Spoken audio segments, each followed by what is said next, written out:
Hey, welcome to another edition of CR Wrestling Commentary. I think I'll just do certain things just as they come to me. I want to go in a certain order, build up and whatnot, but it's gotten difficult. So what I'm going to do is just as it come to me, I'll do a post on it in general. But before I get into this, I'm no longer posting anything on Facebook. For those that have watched me, watched my shows on Facebook, I'll be posting them on Minds. That's minds.com/CRW717. Yeah, I just didn't want to. I don't like Facebook. I haven't liked Facebook, period. Even when I got into it, I didn't want to get into it, but I was like, there's no other way to spread what I'm doing. And Facebook seems to share any and everything about you. So, and without your consent, and they get money for it. So yeah, not doing that. So no longer on Facebook. It'll be on minds.com, which is the absolute antithesis of Facebook. So go there, make an account, subscribe, give me some thumbs up, ask questions and whatnot. The questions you ask on Minds or even on Twitter at CRW717. You ask me questions there, and I'll do my best to answer them.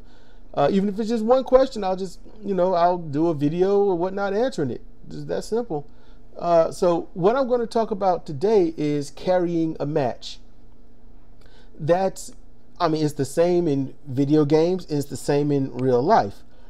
I will speak sort of, flopping back and forth here. So I'll try to speak as general as possible. Carrying a match is probably one of the most difficult things that a professional wrestler can do. It shows ring generalship. It shows longevity. Carrying a match relies heavily on the basics of wrestling, and I've already gone over that. So using the basics like headlocks, headlock takedown, things like that. Headlocks, rear chin locks, and vice locks, straight arm bars, things like that, which are wear down holds, not the submission style. Those are the ones where the wrestler can stay like that for a good 30 seconds, maybe even a minute, but that's usually too long in general sometimes. So a good 15 seconds to about 25 seconds should be about it, not unless there's a good point in that match, usually midway or in the nearing the final stages. You can hold that for probably 4 minutes. It just depends on how the crowd responds. So wrestlers got to really listen to the audience, not just their spots.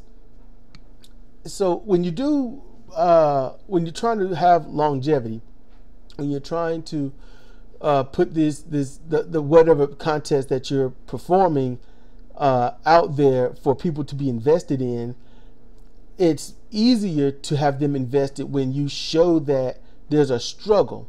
So if you're in a headlock, you don't just, I'm in a headlock, push them off. I'm in a headlock, backdrop.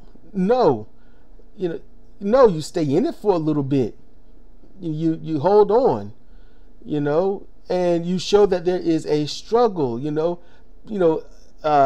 Put a little forearm to the applier's back a couple of times, or pop them in the abdomen a few times, and then they can fight back to hold on. Show that there's a struggle.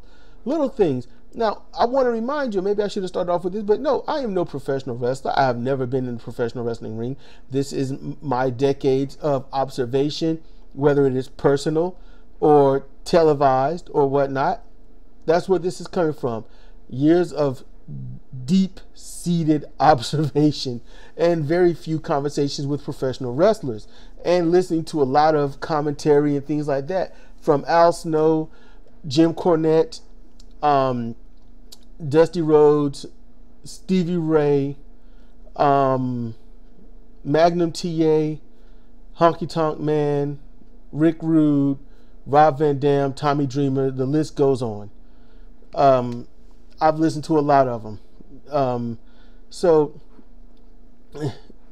it's hard to have an audience. See, the thing is, and this is going to be something else I'm going to talk about at some point, which is called garbage wrestling, which is a term that I wasn't happy to hear at first. I felt kind of offended hearing it, but Garbage Wrestling has pretty much done everything that it can. Vince Russo and a few others in Garbage Wrestling has all but annihilated the wrestling business. It sucks. When I say wrestling, I don't mean just wrestling. You go to an arena or WWE or anything. No, I mean the professional wrestling business. It's pretty much ruined it. I'll talk about that in another one. If you don't already know. But yes, being able to carry a match, those are the people that can carry a match are usually the ones that can put on those 4 to 4.5 to 5-star matches almost in their sleep. Juice Robinson, there are people that they kind of sleep on Juice Robinson. I don't know why. You watch Juice Robinson, is his repertoire vast for signature moves and stuff like that? Not really. But he can carry a match. I think he's got roughly, I don't know, about 8, maybe 9 moves. And the rest are just plain old wear down holes and basic moves.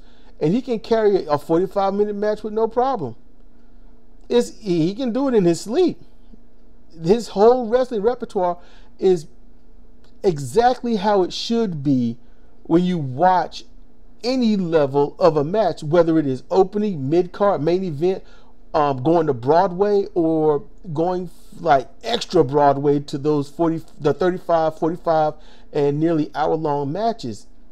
His performance is stellar every single way. And you can look and tell that he can just go. He has the cardiovascular to do it. He has that ring generalship to do it.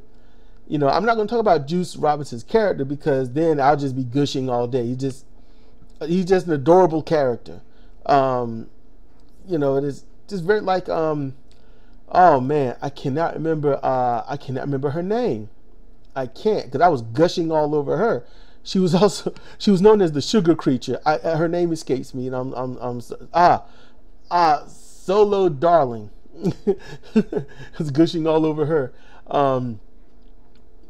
Solo Darling, I saw her just last year, I think it was, when I first saw her, and I was like, oh, not really that good in the ring, but she'll get there, and I watched someone that I have been in talks with, Bobby Reyes, high class Bobby Reyes, and seeing him from sort of a kind of latish, but yet still in a starting position as a professional wrestler. I've watched his the only 2 matches I could find online, and I'm like, does he make a lot of mistakes? Yeah. Does he need a lot of work to make it look more legit and whatnot? Well, of course. But he's trying, and he's going to get there. He just needs to keep pushing himself, and because I can see he'll be awesome. He needs to give himself more of the opportunity to be awesome. I can't wait, because I'm a Bobby Reyes fan, so I can't wait to see what he do. And that's important when you get the basics and you learn them. You get your stompings, your elbow drops. The elbow drop and leg curl, and it's not just body slams and the basic suplex and throws. No, you need a whole lot of stuff. Having an amateur wrestling background really helps. It really helps play and play into the crowd a bit. That's good. In Fire Pro Wrestling world, you don't really get most of that, not necessarily, but a lot of it is incorporated. Playing to the crowd is incorporated. You can use certain taunts that will point directly to the fans, or in my case, some to me. So when they point towards the right side of the screen, that's me, and they point to the left side, then that's the fans. That's how I use that. But with people don't use the opening parts of the match as the opening parts of the match. They're impatient, or they just don't know wrestling in general. They just throw some moves in and be like, let's see if my wrestler win. And that's for me, it ruins a wrestling match. I like to see beginning, middle, end. You know, like a story, reading a book, watching a movie. You know, that's what I like. And people just maybe they just don't have the patience, or maybe they don't know what they're doing. You know, in general, like I always say, if you're doing what you want to do, you're having fun. When it comes to the video game, in all honesty, you're not doing it wrong. Do you, boo? But if you are someone that wants to take, professional wrestling a bit serious, and you want your wrestlers to have a match, you need to teach them how and program them to have longevity. You need to program it for the basics. You need to program it to carry a match. So it always goes back to the basics just a little bit, or at least start off with the complete basics for medium and small. Keep it basic, simple moves, nothing more, punches, body slams, yada yada. And then when you get to the medium moves, it stays in the medium section and still uses the small move section. So you can give the mediums all like 10% each and the small ones 5%, and then throw the rest down there, the Irish whip and headlock. You can do that. Or you can, put little numbers here and there, just mix it up however you wish. The person might not have any medium moves. It might be small moves all the way through. Who knows? You can do whatever you want in this game, and that's pretty cool. If you want to have, a match drawn out and done, you need to work the small moves and then have them work the medium moves. That's what that helps. It also lets you know what stage of the match your wrestler is in. And that's the good thing about, real professional wrestling. You know the basics. If you know the basics, you know what they're doing. They fill out the match. Collar and elbow tie up. They go back and forth. And then at some point, you start seeing get a little heavy. You might see that stronger body slam or that stronger suplex. And then they throw in here every little piece, one of their little signature moves. Every few moves or a certain point, they throw in one or two signature moves here and there.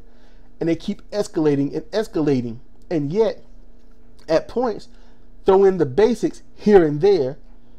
And then that's when they go for the final signature move, heavy basic stuff like stiff forearms, clotheslines, boot kicks, things like that. Those are medium moves and slight big moves. And then after they do that enough times, all of a sudden they crack out the really big moves, their finishers or their mid-card finishing moves, and they heats up until somebody lands that finisher finally. And if it's a big match, if it's a big main event, then they might have to do their finisher 2 or 3 times. So that's how that usually works out. And it's hard to do that in Fire Pro Wrestling world. That's really hard to do. So you try to simulate it best that you can. So, I think that pretty much wraps it up, Yes, it could have been simpler, say just start off with small moves, medium moves and stuff, but I thought an explanation would be best.